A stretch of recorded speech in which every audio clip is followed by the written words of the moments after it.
Hey guys, তো এই video টপিকটা হচ্ছে কি 3NF অর্থাৎ থার্ড নর্মাল ফর্ম।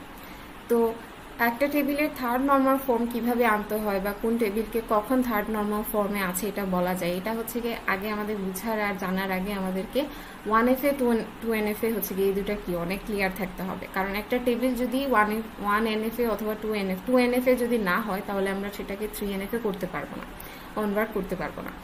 তো 2NF এর রিকোয়ারমেন্টটা কি ছিল আমরা যদি একটু রিক্যাপ করি। কি ছিল যে একটা টেবিলকে আমরা 2NF এ আছে এটা বলবো কখন, যখন তাতে কোনো মাল্টি ভ্যালুড অ্যাট্রিবিউট থাকবে না, প্লাস ওইখানে কোনো পার্শিয়াল ডিপেন্ডেন্সি থাকবে না।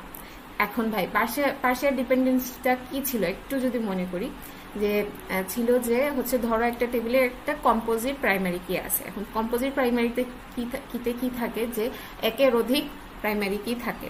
এখন এক্ষেত্রে কি হয় যদি হচ্ছে আমার একটা নন প্রাইম অ্যাট্রিবিউট মানে এই প্রাইমারি কি বাদে হচ্ছে আরো যে অ্যাট্রিবিউটগুলো থাকে ওগুলোর মধ্যে কোনো একটা যদি হচ্ছে কি করে কম্পোজিট কি পুরাটার উপর ডিপেন্ড না করে যে কোনো একটা অংশের উপর ডিপেন্ড করে আর বাকিগুলোর সাথে যদি কোনো সম্পর্ক না থাকে, সেক্ষেত্রে হচ্ছে কি আমরা সেটাকে বলতেছি পার্শিয়াল ডিপেন্ডেন্সি। মানে সে হচ্ছে কি পুরাপুরি ডিপেন্ডেন্ট না, পুরাপুরি থাকলে ওইটা হচ্ছে কি ফুললি ডিপেন্ডেন্সি, আর যদি হচ্ছে কি মানে পার্শিয়ালি ডিপেন্ডেন্সি আছে হচ্ছে কি নাম হচ্ছে কি যেটা নাম সেটাই কাজ। তো এই জিনিসটা যখন থাকবে না একটা টেবিলে সেটাই হচ্ছে কি 2NFA আছে। এখন আমাদের কথা হচ্ছে গিয়ে আমরা যদি 3NFA নিতে চাই কোনো টেবিলকে আমাদের 2NFA থাকতে হবে, প্রথম রিকোয়ারমেন্ট। আর সেকেন্ড যে রিকোয়ারমেন্ট যেটা কি করতে হবে যে একটা 3NF এর গোল হচ্ছে টু রিমুভ ট্রানজিটিভ ডিপেন্ডেন্সি। আচ্ছা, তাহলে এই ট্রানজিটিভ ডিপেন্ডেন্সিটা কি? এটার মানে হচ্ছে যখন এমন একটা সিচুয়েশন যেখানে একটা নন প্রাইম অ্যাট্রিবিউট আর একটা নন প্রাইম অ্যাট্রিবিউটের উপর ডিপেন্ড করে। তো জিনিসটা কি যে একটা টেবিলে কি প্রাইমারি কি থাকবে, কম্পোজিট কি যেটাই থাকুক না কেন, এখানে যে অ্যাট্রিবিউটগুলা নন প্রাইম মানে যেগুলো প্রাইমারি কি না, ওগুলার মধ্যে যদি যে কোনো দুইটা হচ্ছে গিয়ে এর উপর ডিপেন্ড করতেছে, এই সিচুয়েশনটাই হচ্ছে গিয়ে কি ট্রানজিটিভ ডিপেন্ডেন্সি। আর আমাদেরকে কি করতে হবে, এই ডিপেন্ডেন্সিটাকে রিমুভ করতে হবে to convert A table into 3NF, right? তো আচ্ছা, তো আমাদের এই যে কন্ডিশনটা যে একটা নন প্রাইম অ্যাট্রিবিউট আর একটা নন প্রাইম অ্যাট্রিবিউটের উপর ডিপেন্ড করতে পারবে না, এই কন্ডিশনটাকে আমরা ট্রু করতে হইলে আমার দুইটা ওয়ে আছে। একটা হচ্ছে গিয়ে কি, যদি প্রথমে আমরা হচ্ছে গিয়ে ফাংশনাল ডিপেন্ডেন্সি জিনিসটা একটু লিখে রাখি। এই জিনিসটাকে কি বলতেছে, একটা ফাংশনাল ডিপেন্ডেন্সি যে ওয়াই এক্স এর উপর ডিপেন্ড করতেছে। এই লাইনটার মানে হচ্ছে গিয়ে ওয়াই এক্স এর উপর ডিপেন্ড করতেছে। তো এই জায়গায় হচ্ছে আমাদেরকে কি করতে হবে, যদি এক্স এবং ওয়াই দুইটাই যদি কি থাকে নন প্রাইম অ্যাট্রিবিউট থাকে তাহলে ওইটা কি একটা ট্রানজিটিভ ডিপেন্ডেন্সি, তাই না? তো আমাদের এটাকে মানে সরাইতে হবে। এখন আমরা দুইভাবে করতে পারি, রাইট? আইদার আমরা এক্স কে চেঞ্জ করব আর না হয় ওয়াই কে চেঞ্জ করব, রাইট? আমরা এটা করতে পারি। তো কিভাবে চেঞ্জ করব, এক্স কে যদি হচ্ছে আমরা একটা সুপার কি করে ফেলি, মানে সুপার কি নিয়ে ফেলি বাম সাইডে।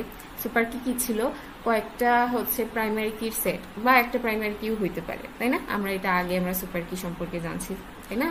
তো কি হইতে পারে যে এক্স আইদার সুপার কি করে ফেলবো আর ওয়াই প্রাইম অ্যাট্রিবিউট হোক আর না অ্যাট্রিবিউট হোক, ইট ডাজেন্ট ম্যাটার। আমার তো হচ্ছে কি একটা চেঞ্জ হইলেই আমার বাই হয়ে যাবে, তাই না?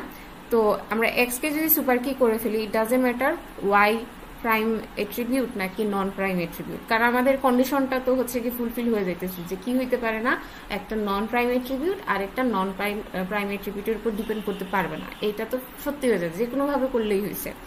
তো আচ্ছা, আমরা যদি এখন এক্স কে কোনোভাবে চেঞ্জ করতে না পারি তখন আমরা কি করব, এক্স রে ভাই যেরকম আছে এরকম রাখা আমরা ওয়াইটারে হচ্ছে কি করব, চেঞ্জ করব, তাই না?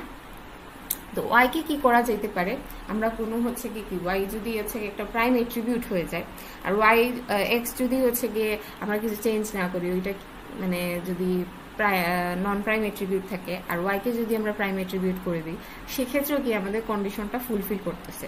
তো আমরা আইদার কি করব, এক্স কে চেঞ্জ করব আর না ওয়াই কে চেঞ্জ করব। এক্স কে কি করা যেতে পারে, সুপার কি বানানো যাবে আর ওয়াই কে প্রাইম অ্যাট্রিবিউট বানানো যাবে, এ পার্ট অফ ক্যান্ডিডেট কি। এই জিনিসটা হচ্ছে এই জায়গায় বোঝা অনেক ইম্পর্টেন্ট, কারণ এটা যদি না বুঝি তাহলে পরবর্তীতে আমরা যখন আরো এনএফএ পড়বো ওইখানে হচ্ছে কি আমাদের কনফিউশন অনেক বেশি ক্রিয়েট হবে। আমাদের এটা আবার যদি মনে হয় যে গো ব্যাক এন্ড আবার রিপিট করে কি বলছি এটা শোনা দরকার, এটা বোঝা অনেক ইম্পর্টেন্ট। আচ্ছা, তো আমরা এই যে জিনিস আমি এত কিছু বললাম, এটা কি করব এখন আমরা হচ্ছে একটা এক্সাম্পলের মাধ্যমে বুঝে নেই।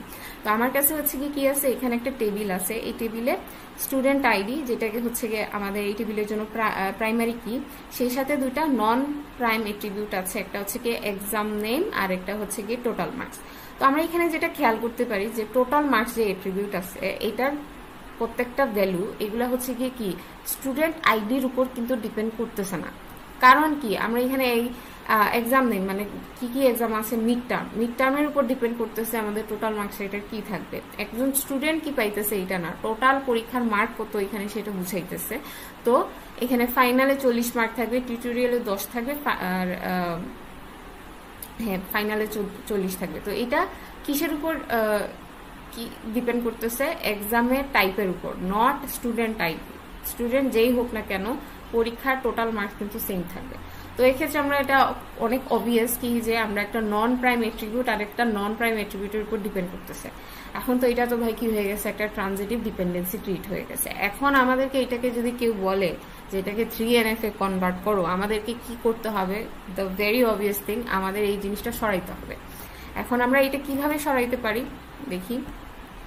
তো আমি এখানে হচ্ছে গিয়ে কি প্রবলেমটা লিখে রাখছি যে ওয়াই আমরা ওই টেবিলকে 3NF এ আছে এটা বলতে পারবো না। কারণ কি আমাদের ওইটাতে প্রাইম এট্রিবিউট কে ছিল স্টুডেন্ট আইডি, কিন্তু এই টোটাল মার্কস নামের নন প্রাইম এট্রিবিউটটা আরেকটা নন প্রাইম এট্রিবিউট এক্সাম নেমের উপর ডিপেন্ড করতেছে, which is a transitive dependency। আর এটা আমাদের কোন রুলসকে ভায়োলেট করে, 3NF এ থাকার রুলসটা ভায়োলেট করে। তো আমরা যদি হচ্ছে গিয়ে টেবিলটাকে 3NF এ কনভার্ট করি, আমরা সেক্ষেত্রে এখানে দুইটা টেবিল ক্রিয়েট করছি, একটাতে হচ্ছে গিয়ে কি স্টুডেন্ট আইডি প্রাইম এট্রিবিউট এবং আরেকটাতে এক্সাম নেম প্রাইম এট্রিবিউট। তো এক্ষেত্রে কি হচ্ছে, আমরা যে প্রথম যে কন্ডিশনটা যেটা দিয়ে আমরা হচ্ছে গিয়ে কি এটা কনভার্ট করব বলছিলাম যে কি ছিল, এক্স কে আমরা সুপার কি বা প্রাইম এট্রিবিউট রেখে দিব আর ওয়াই কে হচ্ছে গিয়ে নন প্রাইম এট্রিবিউট অথবা প্রাইম এট্রিবিউট রেখে দিব। তো এক্ষেত্রে কি হচ্ছে যে আমাদের এক্স হচ্ছে গিয়ে এখানে প্রাইম এট্রিবিউট এন্ড ওয়াইটা হচ্ছে গিয়ে কি নন প্রাইম এট্রিবিউট। এই টেবিলের ক্ষেত্রেও সত্য আর এই টেবিলের ক্ষেত্রেও সত্য। এখানে এক্সাম নেমটা প্রাইম এট্রিবিউট আর এই টেবিলের ক্ষেত্রে স্টুডেন্ট আইডিটা হচ্ছে গিয়ে কি প্রাইম এট্রিবিউট। কিন্তু আমাদের সম্পর্কটা তো কিন্তু ডিপেন্ডেন্সিটা ঠিক রয়েছে, টোটাল মার্কস এখনো এক্সাম নেমের উপর ডিপেন্ড করতেছে, বাট আমরা হচ্ছে কি এই ট্রানজিটিভ ডিপেন্ডেন্সিটা সরাই দিছি। So that's how we can convert any table into 3NF. That's it for today. Thank you.